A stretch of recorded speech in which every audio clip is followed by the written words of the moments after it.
Le président de la République, chef de l'État, Félix-Antoine Tshisekedi Tshilombo, a pris part à la messe funéraille de docteur Alidor Tshibonge, décédé le 15 juillet dernier.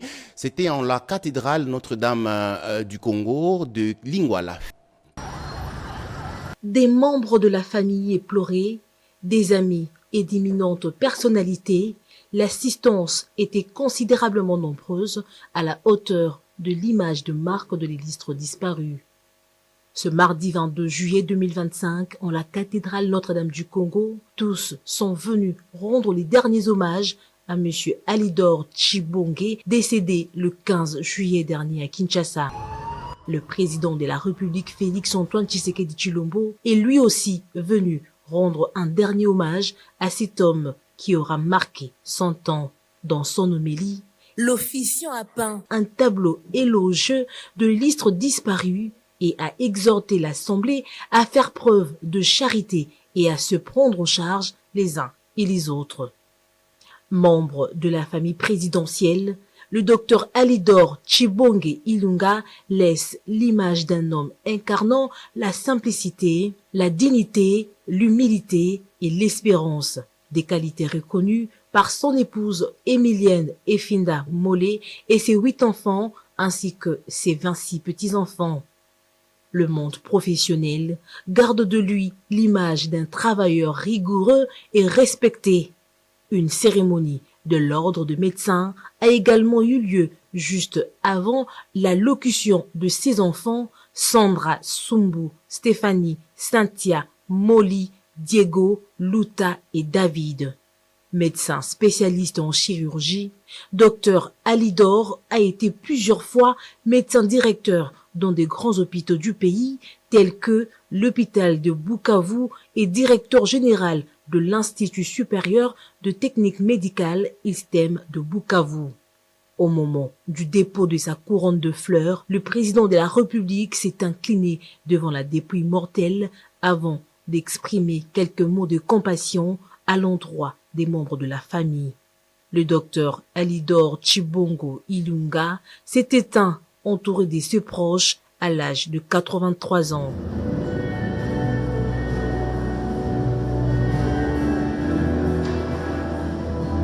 L'autorité morale du mouvement de solidarité pour le changement, Laurent Batumona, a sensibilisé la population du district de la Lukunga sur l'unité, la cohésion nationale et la vigilance afin de soutenir les efforts de paix.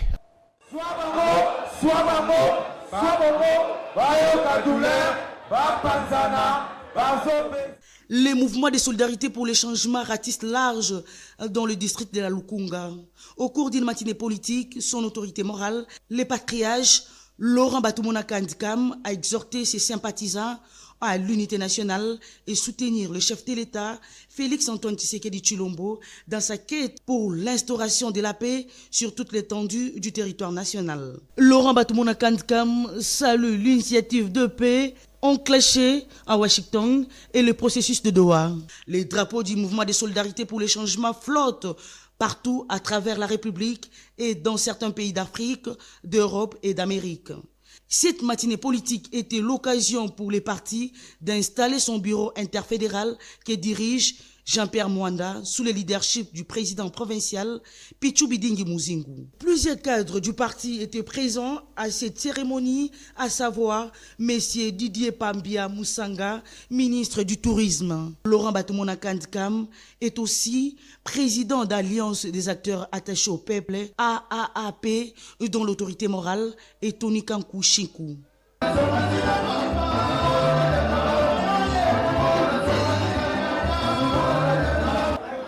Lukunga bopesaki biso mission bopesaki biso ya kosala musala. En 6 mois, nous n'avons pas été capables peut-être d'atteindre le niveau le plus élevé. Mais ce qui est devant vous, malgré les difficultés, mais va rehausser la volonté ya koya kokutana yo mokonzi. Mukolo oyo bino bopesaki biso mokonzi le 28 décembre. Après 6 mois, vous allez évaluer toutes les autorités qui ont été officiellement installé. Kinshasa, Elodie de Mosale Saïdini. Na Lukunga, Masolo, ya MC, Touti ko inauguré bureau. Bureau wana eza ya champion mwana te. Bureau ezali ya camarade nyonso ya MC. Yeto pesi kaka fongola et puis tolobi eza gestionnaire. Kasi bureau eza ya biso nyonso. Oyo nyonso alingi ko travailler aza na projet. Oyo nyonso alingi masolo ya MC aya wapi? Aya na bureau. Dès lundi mosala ebandi. Bwana MC Sengezali. Et Sengezali président. Ce que Sengezali va préparer, moi on va préparer. Tout la corona va préparer. Attendez na Esengo. Na l'humanité que Bwana Lukunga bazali na capacité. I love you. Na l'humanité que gouverneur Kuchibidingi akokomisa Lukunga na niveau oyo. Tobetela maboko Mpona Ig Malongi toujours libanga I love you. Ig Malongi. Namoni chaque président fédéral a tché banderole. Mama Karine Kapinga, Baramoto, namoni Jean-Pierre Mwanda, namoni Belé, batandi ba banderole la gisike, politique et continent na makila, politique et continent, politique et continent. Continue makila parce que bolakisi bolingoza nango vis-à-vis à parti na biso MSC bolakisi bolingoza nango vis-à-vis à président de la République Fatou Béton tobetele maboko Fatou Béton mona voix oube Béton pour otomolone Béton mutila kasanga Béton wamalora Béton à vous la parole président.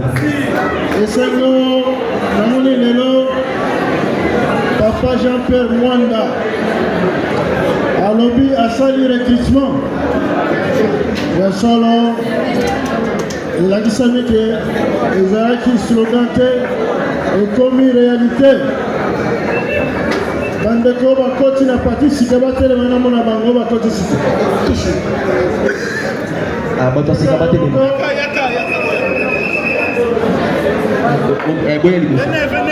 boya liboso tosangi nzambe ya likolo apambola bino nyonso. Merci beaucoup. MSC ezali parti ya solo tozali parti maleki te, tozali parti ya kingulu te, tozali parti oyo eza na misisa na kati ya Congo mobimba. La fédération ezala na Australie, ezala na Chine, na Bruxelles, na Paris, na Norvège, na Irlande, na Allemagne, na Italie, na Suisse, tozala na délégation partout. Congo, ezala Kinshasa, Bandundu, Congo central, la province nyonso, tozali na cadre ya parti. La fédération pe erosala misala na yango. Professeur Longonia na conseil politique provincial oyo bauti kosala bana Lukunga balakisi ke bazali na capacité. Tozalaka na biro liboso tozwi mpe biro ya sika tobete maboko mpona yango maboko makasi. tomoni baprésente bafédéraux awa Tokoloba, aucune porte sans MC, aucune porte sans MC. Elakisi,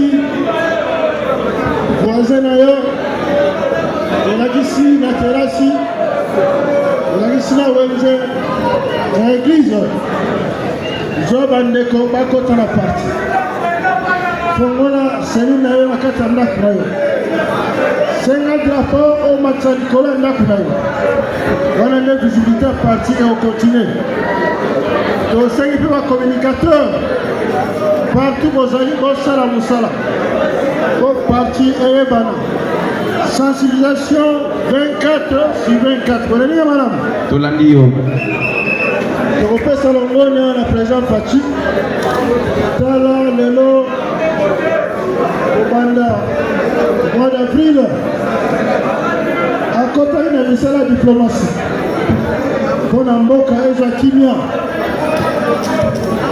Président Tom Passinadi Mikanda aux États-Unis. Togo Zera. Avant Souka Sanda, a signé au Etikali, président Abisso. Lobi Bolanaki, à Koradewa, et Zali Pessinia et Kota. Pour la Mandeka S, bon appel. Dengue, Bissot, Zali Nakinia Awa. Avant de continuer, il m'a fait une minute de silence pour la Mandeka Soir.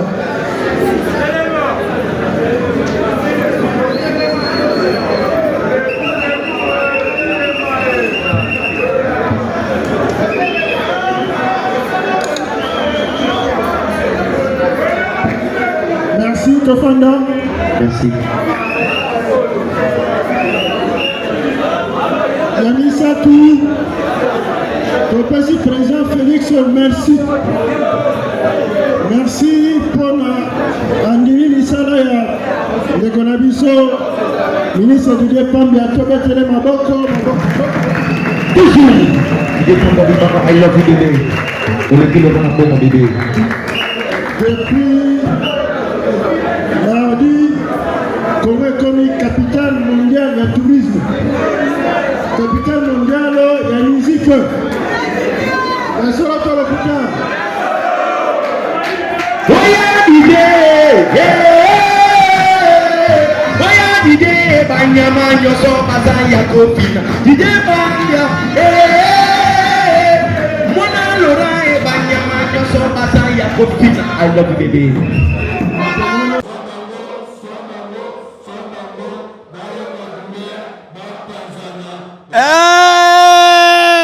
Mobange na matinée politique et salamaki ya wan interfédération ya mwamba ya AMSC oyo ezali chapeauté na ye moko président interfédéral Émile Ngwadi l'élève du maître l'homme fort ya Laurent Batumo na diata ba usonga nzila azali na esengo ndenge mwamba ezongisi bilengi na yango présence remarquable ya secrétaire général adjoint chargé ya mobilisation pe logistique ya AMAC ndenge bozali komona amemeleki bana ya mwamba message ya kitoko kozala lisanga de kozala ke mwamba elonga na bacheance oyo ezali koya pona koyeba mingi tolanda MC lisanga MC mosala MC Omanae. Message ya liboso na zana mwawa eza na kati ya slogan na biso eza lisanga. Bolandinga? Tolo ba biso so lisanga. Lisanga. Soki toza na lisanga te MC okende liboso te. Tokani? Awa na interfédération message ya liboso eza tozala na lisanga. Ezali interfédération ya Moamba elongo na ba fédéraux ba fédération na biso ya Lemba ya Matete ya Kiseso ya Limete pe ya Ngaba tosanganaki d'abord pour to répondre na maye autorité morale na biso Laurent Batumona lors ya ba travaux na biso ya centre Nganda oyo ya ba réforme ya parti asengaki biso toyeba ko redynamiser ba activité ya parti ya mibale tosangani po ete biso pe na interfédération ya Moamba elongo na ba fédération tosala déclaration politique oyo mokonzi na biso ya ville ya Kinshasa asalaki na date na mois de février na centre bandicapé pour na soutien na bandeko na biso bako kufa bako boma bango bako violer bango bako yiba ya Sud Kivu Nord Kivu pe na Ituri po tolakisa solidarité na biso epai na bango boyende ezalaka longo na l'homme fort l'élève du maître président interfédéral ya Mwamba Emile Ngwadi ndenge ozongisi Mwamba na bilengi nengo oyo toyebaka na kala. Tika tuyebisa bino esalamaki kitoko présentation ya cabinet oyo ekokumba Mwamba mobimba pe ba président fédéral nyonso ya Lemba Mateteli Mete Kiseso pe ya Ngaba bazalaki présenté à Wanasal pona lokumu toujours ezonga epai na bango. MC Ongwanae Masolo ya Sika Chombo na Likoi Maroka na Monoko Monsala na terrain Mbongo ya leta Moibite Moibite Moibite Ingeta Zamekata Ingeta Zamekata. L'interfédération de MSC de Mwamba, parti cher au patriarche honorable Laurent Batumona Kandikam Diatabao, réunis dans une matinée politique à Kinshasa, Lemba. À l'instar des différentes déclarations de soutien et de mobilisation de M. le secrétaire général du MSC et celle du président provincial en date du 22 février 2025 au Centre des handicapés de Kinshasa. L'interfédération de Mwamba déclare ce qui suit. 1.